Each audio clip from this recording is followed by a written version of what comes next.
Dumarami ang nag-PPM sa akin at nagagalit tungkol sa video ko kay Duterte. May mga nagtatanong, kahasang hindi ba Ilocano ka, bakit ka hindi maka-BBM? Yung iba naman sinasabi Ilocanong taga Davao. Yung iba naman sinasabi traidor. Okay ito mga kahasang, okay lang yung mga opinion nyo sa akin, walang problema sa akin. Tinatanggap ko yon kasi nagbibigay rin ako ng sarili kong opinion. Pero bago ko simulan ang aking kwento, may tanong ako sa inyo. Correct me if I'm wrong, pero halos 90% naman ng mga bumoto kay BBM ay bumoto rin kay Duterte. Kaya nga, uniteam ang tawag, hindi ba? So, iisa lang naman dati yan eh. Magkakampi naman eh, di ba? Kung ano man yung rason, wag na nating isa-isahin. Magkakaroon lang tayo ng mga arguments, okay? Ito ang kwento ko. Simula pagkabata, kapag napag-uusapan ang politika sa amin, walang makakatalo kay Ferdinand Marcos Sr. Isa ako sa umanga sa kanya kahit hindi ko siya naabutan.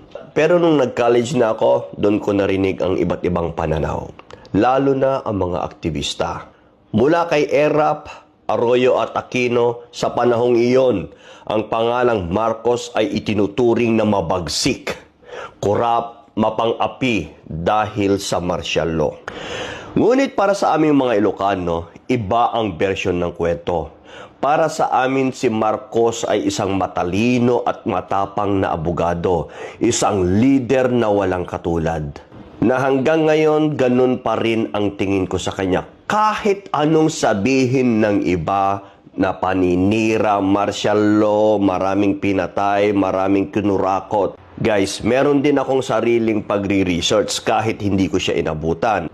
Kung bakit ko gusto ang Ferdinand Marcos Sr., sa akin na lang yon, para walang argumento. Kahit anong sabihin nila noon, wala eh.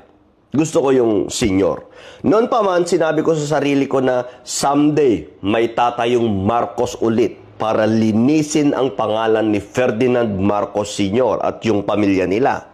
At dumating nga ang araw na yon, naging senador si BBM. At bilang taga-Norte, naniniwala ako na siya ang muling magbabangon sa pangalan ng mga Marcos.